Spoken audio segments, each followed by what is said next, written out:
Hello everyone, my name is Dr. Jean-Marc Grazioli, but my students call me Dr. G, as I'm an assistant professor of computational chemistry at San Jose State University. The purpose of this video today is to talk to students who might be interested in joining a research group to tell you a little bit about my research group. Now, before we talk about specifics of my research group, let's talk about being in a research group in general, right? Because for a lot of students, this will be their first experience being part of a research group.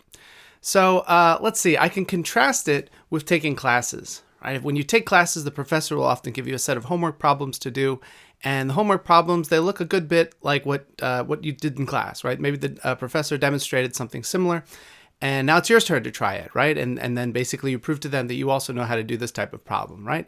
And this is part of your education. It's really important, but it's very different from research. So with research, your research advisor or principal investigator or PI is another name for someone who leads a research group. What they will often do is they'll tell you to try out something, right? Maybe in my group, run some sort of simulation and see what happens, right?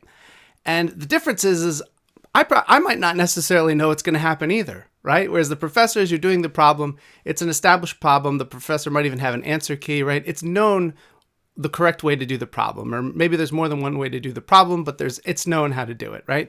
Whereas a research problem, the whole reason we're doing it is we're trying to find out something new. That's what doing research is, right? We're trying to answer a question that has not been answered before, or maybe it's been answered before, but we don't think it's quite accurate, right? And we want to try and test it out a little further, right? It's part of the scientific method. So now that you have a better idea of what it is to be in a research group, let me tell you a little bit more about what it is to be in my research group. So as I mentioned in the beginning of the video, I'm a computational chemist. So my students and I do research using computational chemistry. So essentially we use computers to understand chemistry better. And this could of course mean a lot of things. So let me give you one example of a molecular dynamics simulation. So with a molecular dynamics simulation, I want to try and understand better how a molecule moves. And this is really important. So for example, protein molecules in your body, right? The proteins are doing most of the work. And if we want to understand the way that they move, we can start out with a structure that has been determined by an experiment, right? So maybe X-ray crystallography, NMR spectroscopy, something like that, right? So somebody can give us a structure that they've measured experimentally and they know, okay, this is one static structure that we know the protein likes to be in this configuration. But we know that the protein's not, completely rigid, right? It moves.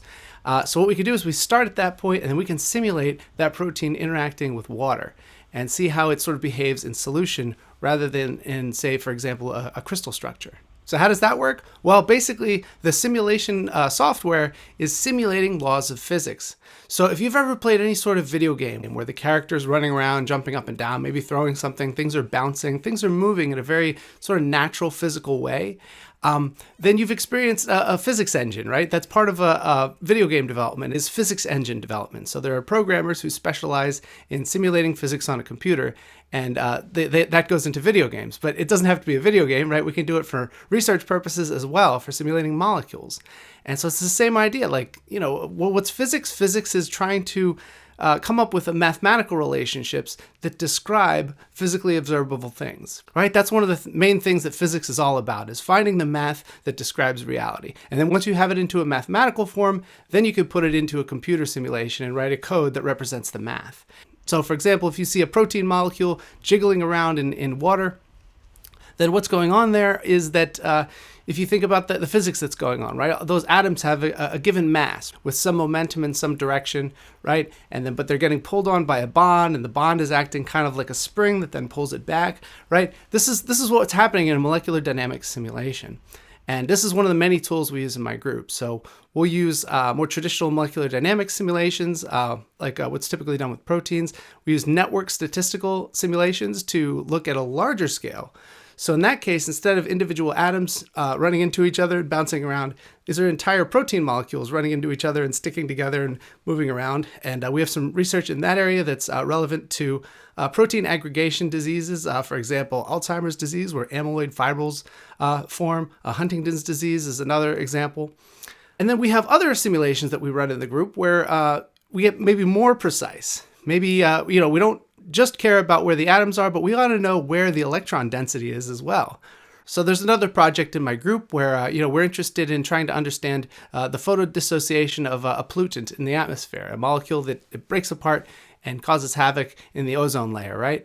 And so basically, if we want to try and understand that, we need to know not only where the atoms are, but we want to understand how the electron density is moving around, and we want a really precise description of the dynamics that are dictated by that, right? So instead of from the beginning saying like, well, let's see here, this covalent bond should behave about like a spring of a given stiffness, right? That's more the molecular dynamics that's typically used on proteins. This is more that that stiffness is calculated at every time step over and over again. You can think about it that way. Basically, these forces that are pulling on the atoms get recalculated from a different, what's called a potential energy surface. But we'll learn more about that if you join the group. So there's 3 different simulation techniques we use in the group. We use molecular dynamics, network statistical models. The formal name is exponential family random graph models, but we can learn about that later. And the third one that I mentioned just now is ab initio dynamics, and that's a quantum calculation. So those are 3 of the simulation techniques that are used in the group, and we also use a great deal of machine learning. And in a nutshell, machine learning is where you construct a general model in a computer of something you're trying to make predictions on. Like, let's say pictures of cats versus dogs, right?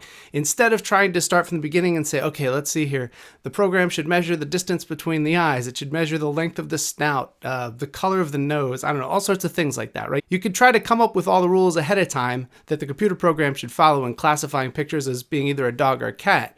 Or you could say, let me construct a general model and give it a big data set of pictures of dogs and cats. So maybe the computer has the answers and basically tweaks all the parameters in the model until it starts getting the training data correct. And then you can give it data it's never seen before and say, hey, is this a dog or a cat? And if you've done a good job training the model, it'll be able to give you the answer on a picture it's never seen before. So that's what machine learning is. And obviously we don't study pictures of dogs and cats. We use it in chemistry, but I wanted to mention that as well. That's another thing that we do in my research group.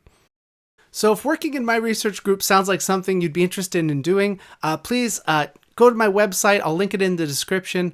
Please read a little bit more about the work that I do, and feel free to email me through my San Jose State email address, which is given on my website. And I look forward to hearing from you, and I wish you all the best in your academic careers and beyond.